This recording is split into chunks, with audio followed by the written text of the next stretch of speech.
CITU all India మహాసభలు December 31 నుండి జనవరి 4వ తారీఖు దాకా విశాఖ బీచ్ రోడ్లో ఉన్న ఏయూ కన్వెన్షన్ హాల్లో జరుగుతున్నాయి. కన్యాకుమారి నుంచి జమ్మూ కాశ్మీర్ నుంచి కన్యాకుమారి వరకు ఉన్న రాష్ట్రాల నుంచి ప్రతినిధులు దీంట్లో హాజరు కాబోతున్నారు. కేంద్రంలో ఉన్న మోడీ ప్రభుత్వం కార్మిక చట్టాలను నిర్వీర్యం చేస్తూ 4 లేబర్ కోడ్లను తెచ్చింది.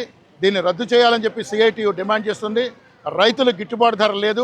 వ్యవసాయ కార్మికులకి, గ్రామీణ ప్రాంతాల్లోని పేదలకి నష్టం కలిగించేలా ఉపాధి హామీ పథకంలో మార్పులు తెచ్చారు. రైతులు గిట్టుబాటు ధరలు లేవు. ఇటువంటి నేపథ్యంలో ఈ ఆల్ ఇండియా మహాసభలు జరుగుతున్నాయి. మహాసభల్లో భవిష్యత్ కార్యాచరణని చర్చించి రాబోయే పోరాటాలకి ఈ మహాసభలు విశాఖలో జరగనున్న ఆల్ ఇండియా మహాసభలు వేదిక కానున్నాయి.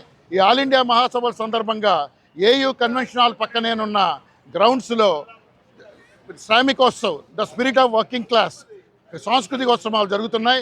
సాయంత్రం ప్రతిరోజు 5 గంటల నుంచి రాత్రి 10 గంటల దాకా ఈ ఉత్సవాలు జరుగుతున్నాయి. విశాఖ నగర ప్రజలందరినీ కూడా ఆ కార్యక్రమాలను వీక్షించాల్సిందిగా కోరుతూ ఉన్నాం. జనవరి 4వ తారీఖున ఆర్టీసీ బస్టాండ్ దగ్గర ఉన్న అంబేద్కర్ విగ్రహం దగ్గర నుంచి కొత్త రోడ్లో ఉన్న మున్సిపల్ స్టేడియం వరకు కూడా లక్షలాది మందితో ర్యాలీ బహిరంగ సభ జరుగుతోంది. ఈ బహిరంగ సభలో కూడా విశాఖ నగరంలో ఉన్న కార్మికులు, ఉద్యోగులు, ప్రజానీకం అందరూ కూడా పాల్గొని జయప్రదం చేయాల్సిందిగా విజ్ఞప్తి చేస్తూ ఇవాళ బీచ్ రోడ్లో బీచ్ వాక్ని నిర్వహిస్తూ ఉన్నాం. విశాఖ ఈ మహాసభలను ఆదరిస్తున్న విశాఖ ప్రజానీకానికి, కార్మిక వర్గానికి, ప్రముఖులకి, ప్రతి ఒక్కరికి కూడా పేరు పేరున సిఐటియు ధన్యవాదాలు తెలియజేస్తున్నాం.